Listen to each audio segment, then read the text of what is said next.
البدع والأهواء، أهل البدع العقائدية وأهل البدع السياسية. أنا أقول بيننا وبينكم السلف، بيننا وبينكم الكتب، كان فيقول البدع بيننا وبينكم. Bismillahirrahmanirrahim. Alhamdulillahirabbil alamin. Wassalatu wassalamu ala rasulihil amin wa ala alihi wa ashabihi ajma'in, amma ba'd. Ikhwanil kiram rahimani wa rahimakumullah. Kita masih pada pembahasan tentang prinsip-prinsip ahli sunnah berkaitan dengan penguasanya, berkaitan dengan pemerintahnya. Dan ini merupakan salah satu prinsip yang penting untuk diketahui setiap muslim, agar dia tahu bimbingan Rasulullah sallallahu alaihi wasallam dalam masalah ini. Dan terakhir kita membahas beberapa dalil dari as-sunnah berkaitan dengan ancaman bagi mereka-mereka yang memisahkan diri dari ketaatan terhadap pemerintahnya. Sampai-sampai Rasulullah sallallahu alaihi wasallam mengatakan, "Man ra'a min amirihi syai'an yakrahuhu falyasbir fa innahu man faraqal jamaah shibran famata famitatuhu jahiliyah." Siapa saja yang melihat dari penguasanya sesuatu yang tidak dia sukai, maka bersabarlah. Karena sungguhnya siapa saja yang memisahkan diri dari jamaah kaum muslimin, memberontak, walaupun hanya satu jengkal, maka apabila dia mati, kematiannya adalah kematian cara jahiliyah. Ini ancaman yang keras. Nah, agar seorang muslim betul-betul berhati-hati dan bersabar ketika melihat ada sesuatu yang tidak disukainya dari penguasanya yang berkaitan dengan hak-hak duniawi. Nah, mungkin dia dizalimi, diambil hartanya, atau tidak diberi haknya. Maka yang demikian kita diperintahkan untuk bersabar. Sekarang kita lanjutkan. Qala al-Imam At-Tahawi rahimahullahu taala, al-Imam Ibn Abil Izz rahimahullahu taala fi syarhi, faqad dalla al-kitabu was sunnatu ala wujubi ta'ati ulil amri ma lam ya'muru bi ma'siyah. Ini kemarin telah ditegaskan, ya. Sungguh telah menunjukkan dalil-dalil Alkitab dan As-Sunnah tentang wajibnya mentaati ulul amri, wajibnya mentaati pemerintah, selama mereka tidak memerintahkan kepada kemaksiatan. Ini batasannya. Jadi kalau ditanya, nah kita wajib mentaati ulul amri, batasannya apa? Betul habis. Nah, selama dia tidak memerintahkan pada kemaksiatan. Berarti kalau antum diperintahkan untuk bermaksiat, diperintahkan oleh ulul amr untuk bermaksiat, apakah boleh ditaati yang seperti ini? Abdullah, tidak boleh ditaati. Nah,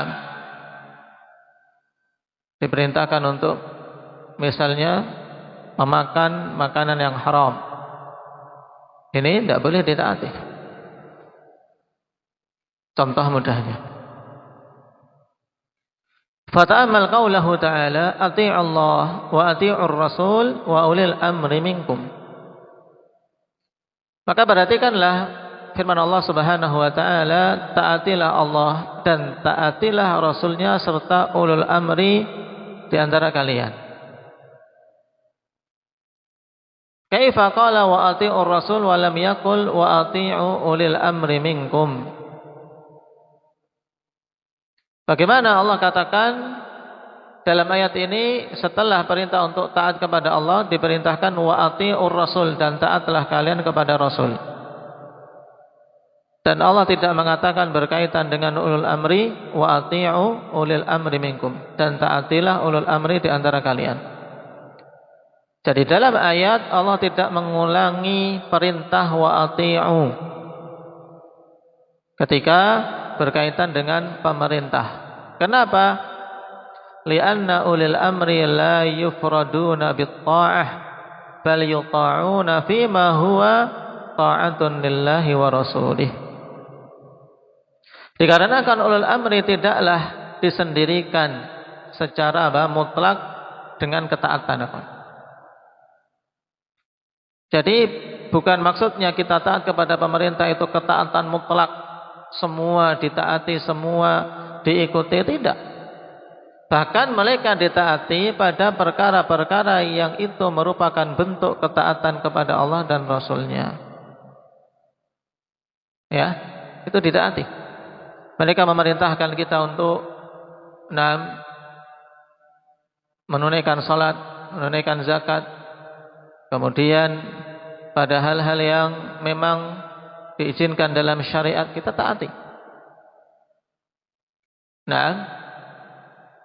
Kita taati. Bahkan pada perkara yang mubah, perkara yang asalnya boleh-boleh saja dalam syariat, apabila diperintahkan oleh ulil amr, hendaknya kita mentaatinya. Baik, kita taati. Oleh karena itulah contoh berkaitan misalnya dengan rambu-rambu lalu lintas.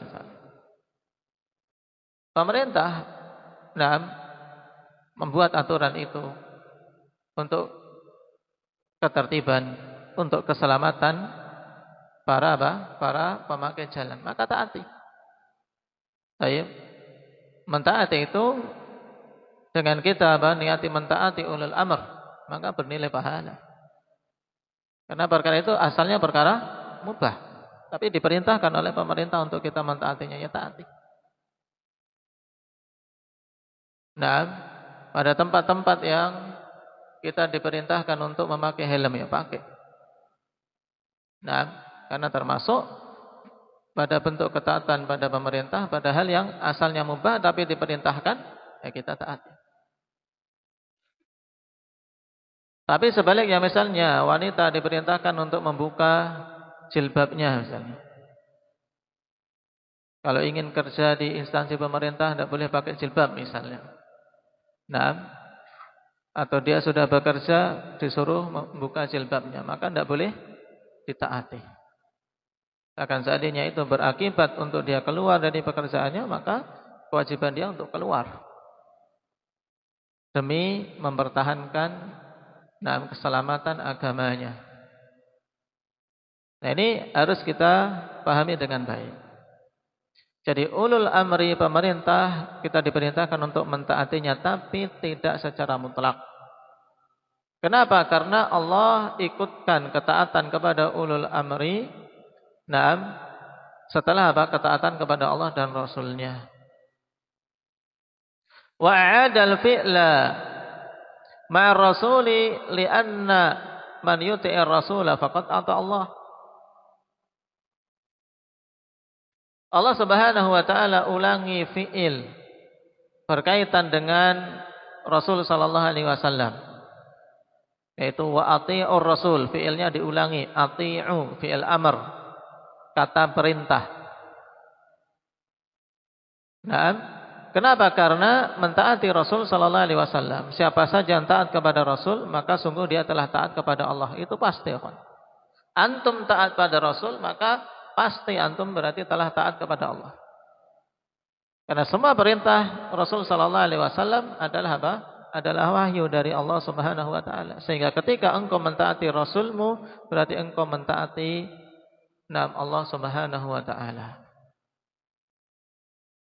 Perhatikan kalimat setelahnya. Fa inna Rasulullah sallallahu alaihi wasallam la ya'muru bi ghairi ta'atillah, bal huwa ma'sumun fi dzalik. Sebab Rasul sallallahu alaihi wasallam tidaklah memerintahkan selain ketaatan kepada Allah. Bahkan beliau terjaga dari memerintahkan perkara-perkara yang bukan bentuk taat pada Allah. Tidak mungkin Rasulullah memerintahkan untuk bermaksiat, tidak mungkin. Berbeda dengan pemerintah, ikhwan. Wa amma waliyul amr faqad ya'muru bi ghairi ta'atillah.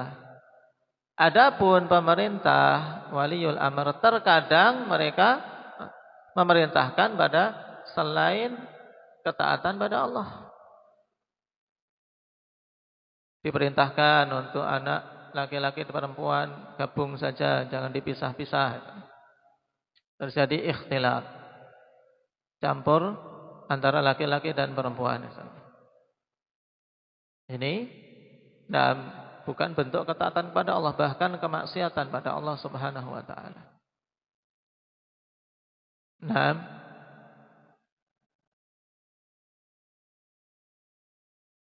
Fala yuta'u illa bima huwa ta'atun lillahi wa rasulih.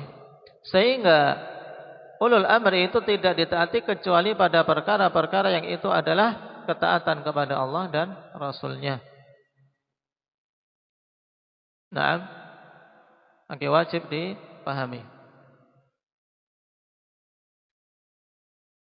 Wa amma luzumu ta'atihim wa injaru fali'annahu yatarattabu 'ala al-khuruji 'an ta'atihim min al-mafasidi ad'afa ma yahsulu min jawrihim.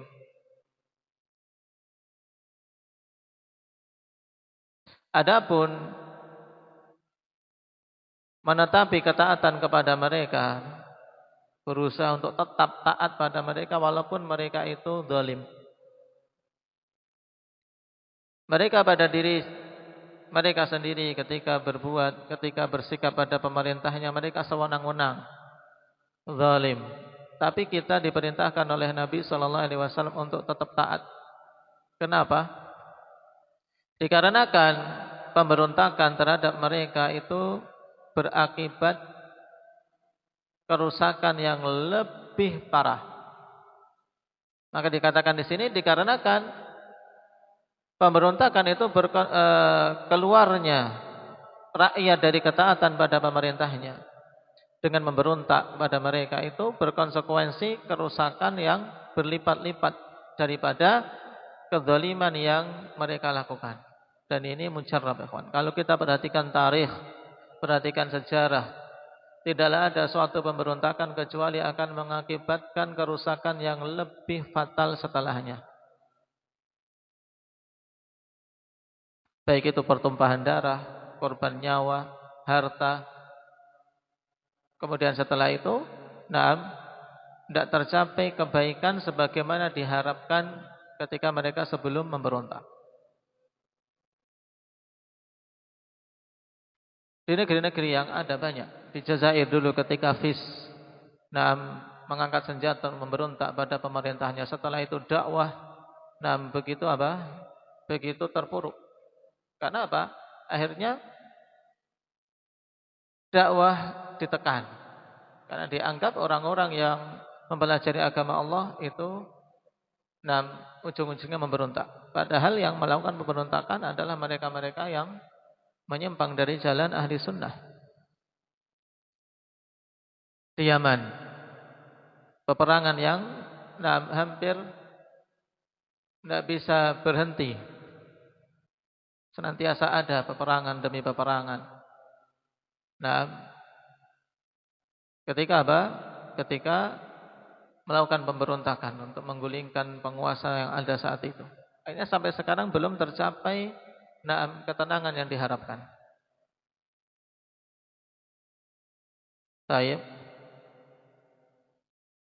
Ini yang dekat saja waktunya. Apalagi kalau kita menilik ke zaman demi zaman yang terdahulu. Karena penggulingan kekuasaan biasanya berakibat setelahnya keburukan yang lebih banyak. Akhirnya muncul istilah apa?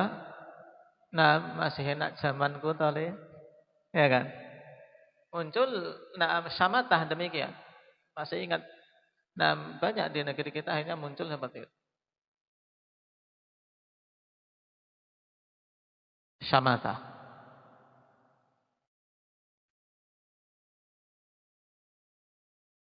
Dan Syekhul Islam rahimahullahu taala juga telah sebutkan, beliau yang mengamati tarikh dan melihat banyak kejadian di negeri-negeri kaum muslimin. Upaya-upaya keluar dari ketaatan kepada pemerintah berakibat biasanya apa? Kerusakan yang lebih parah. Bahkan tidak pernah didapati. Kemudian muncul kebaikan yang lebih baik daripada kondisi sebelumnya. Kenapa? Karena jalan yang ditempuh sudah salah, Pak. Jalan yang ditempuh sudah salah, menyelisih perintah Allah dan Rasulnya. Bagaimana bisa tercapai kebaikan? Yang namanya obat tidak akan mungkin bisa, kawan. Nah, kemudian mengobati dengan sempurna kalau dari perkara yang diharamkan. Ini pada jasmani kita. Obat itu Allah Subhanahu wa taala tetapkan itu hanya dari yang halal. Nah, sehingga Allah haramkan obat-obat dari yang najis. Tidak ada istilahnya obat dengan sesuatu yang najis, sesuatu yang diharamkan. Kalau menurut manusia saat ini dikatakan obat, yakin itu padanya dampak yang buruk. Ini pada jasmani kita, apalagi yang berkaitan dengan apa? Berkaitan dengan rohani, berkaitan dengan perkara yang lebih luas dari itu. Ingin mengobati kezaliman, ingin mengobati adanya kejahatan-kejahatan yang terjadi, yang muncul dari penguasa misalnya. Ya harus ditempuh dengan cara yang halal, cara yang syar'i. Tidak dengan demonstrasi, tidak dengan kudeta, penggulingan kekuasaan. Ini semuanya cara-cara, bukan cara-cara yang diizinkan.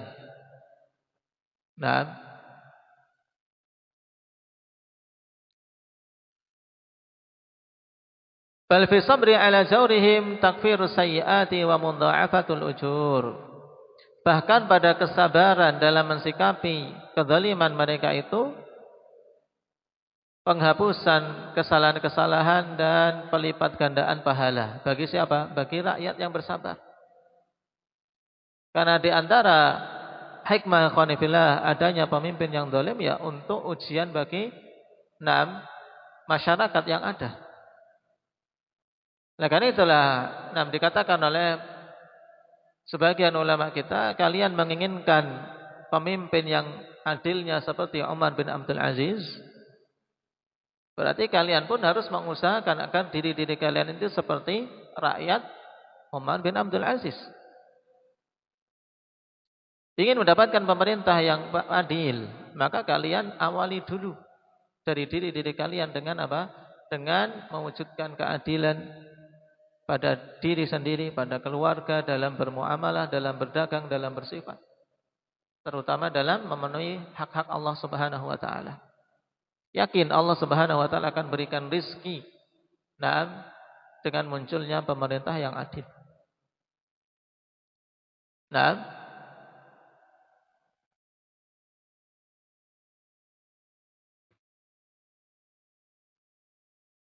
Oleh karena itulah kita diperintahkan untuk bersabar. Dengan kesabaran itu akan menghapuskan dosa-dosa kita dan melipat gandakan banyak pahala. Perhatikan, fa innallaha ta'ala ma sallatahum alaina illa li fasadi a'malina. Sebab Allah Subhanahu wa taala tidaklah kuasakan mereka atas kita kecuali karena rusaknya amalan-amalan kita sendiri. Itu karena amalan kita buruk, akhirnya apa? Dikuasakan atas kita pemimpin yang buruk. Ini kalau orang mau apa? Mau introspeksi. Betapa banyak kaum muslimin yang tidak sholat. Sholat saja tidak ditunaikan, mau pemimpin yang adil. Dari sekian manusia yang KTP-nya muslim, berapa yang mau menegakkan sholat? Yang menunaikan sholat kemudian dicek lagi siapa laki-laki yang konsisten dalam menunaikan jamaah, padahal jamaah itu wajib bagi para lelaki. Sampai-sampai Rasulullah SAW berangan-angan untuk membakar rumah-rumah orang-orang yang di situ ada laki-laki yang tidak berangkat berjamaah. Dan dulu di kalangan para sahabat sangat jelas perbedaan munafik dan mukmin. Kenapa? Karena wala yatakhallafu anha illa munafiqun ma'lumun nifaq. Tidak absen dari menghadiri jamaah, terutama jamaah subuh, kecuali orang-orang munafik yang jelas kemunafikannya. Ini dulu zaman sahabat. Sedangkan sekarang kita lihat masjid-masjid kaum muslimin kebanyakannya kosong.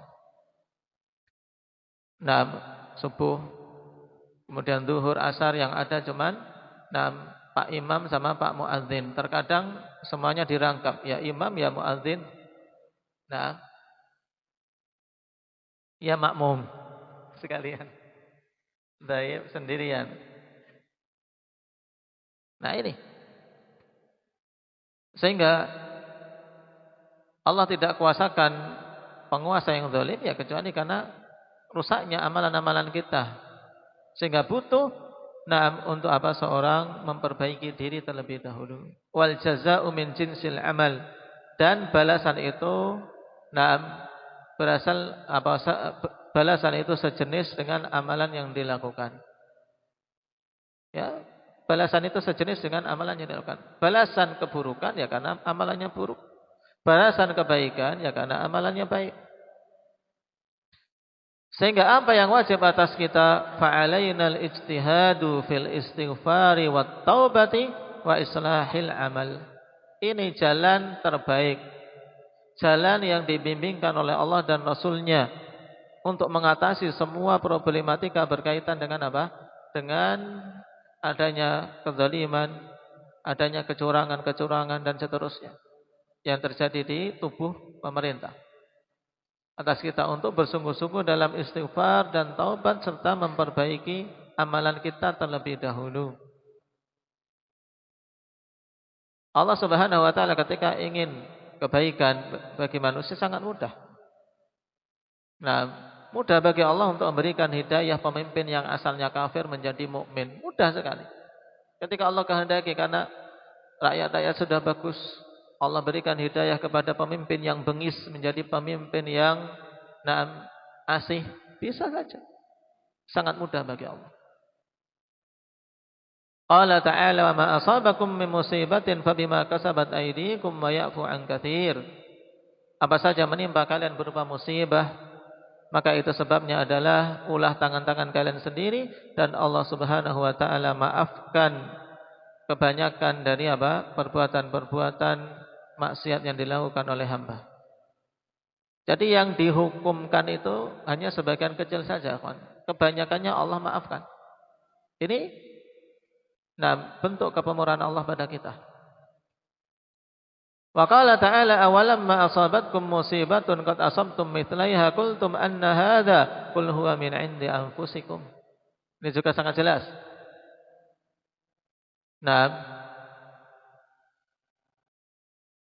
Ketika tertimpa musibah, kemudian bertanya anna hadza, dari mana sebab musibah ini menimpa? Syahidnya dari ayat qul huwa min 'indi anfusikum. Katakanlah itu dari sisi kalian sendiri. Kalian tertimpa musibah sebenarnya asalnya karena diri kalian sendiri.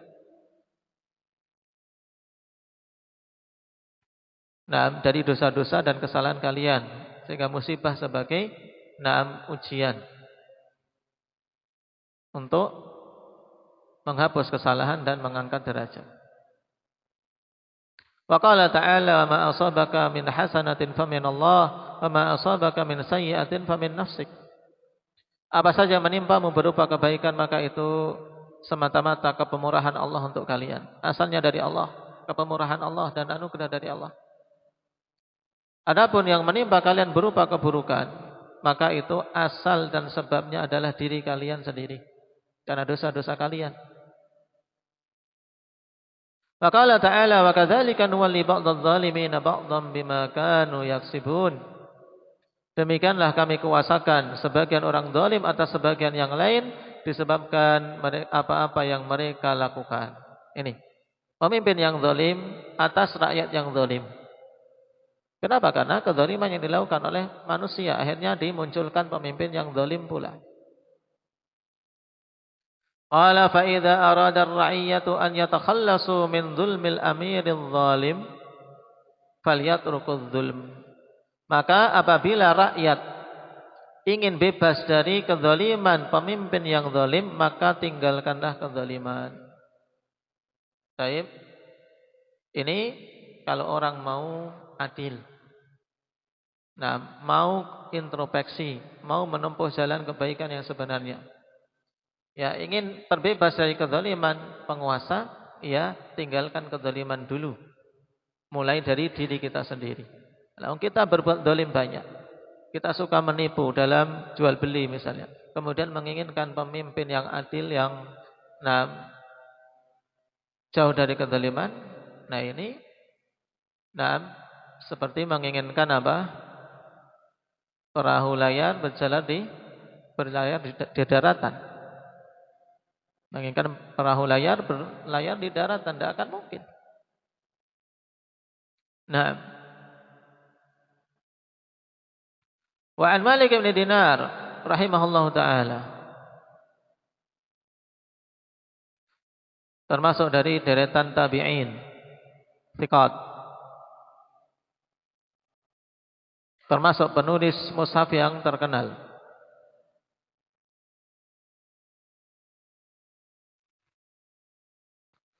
Ulama di zamannya dari kalangan tabi'in. Annahu jaa'a fi ba'di kutubillah anallahu malikul mulk qulubul muluki biyadi faman ata'ani ja'altuhum alaihi rahmah wa man 'asani ja'altuhum alaihi naqmah atau niqmah fala tushghilu anfusakum bisabbil muluk lakin tubu. Ya, perhatikan, lakin tubu wa'tifhum alaikum.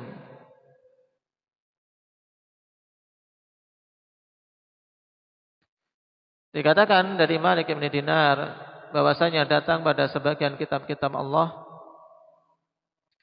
aku adalah Allah, yaitu Allah katakan, aku adalah Allah, raja semua raja, penguasa di atas semua penguasa. Hati-hati para raja berada di tanganku.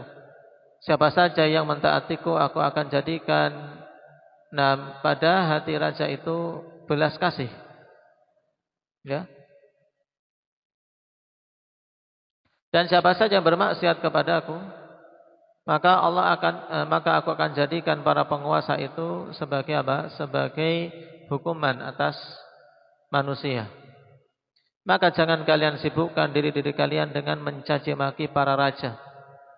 Tidak ada faedahnya. Akan tapi bertobatlah kalian, sehingga aku akan jadikan hati-hati mereka belas kasih terhadap kalian. Cuma riwayat ini khonifillah, riwayat yang lemah dari sisi sanad, dikeluarkan oleh Imam Tabrani dan yang lainnya. Taib. Dan sanadnya dhaifun jiddan. Ya, ada seorang perawi yang bernama Wahab ibn Rashid, dia matruk. Ya, perawinya lemah. Dan matruk kelemahannya parah. Sehingga hadis ini riwayat yang dhaifun jiddan.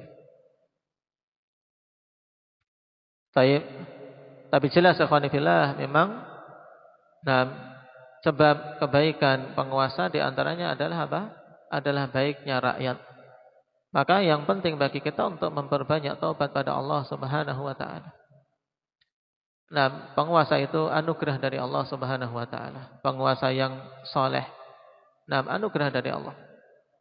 Maka jika seorang menginginkan atau rakyat menginginkan penguasa yang soleh, ia memintanya kepada Allah dengan mengawali terlebih dahulu dari diri rakyat itu sendiri, menegakkan kesolehan dan keadilan.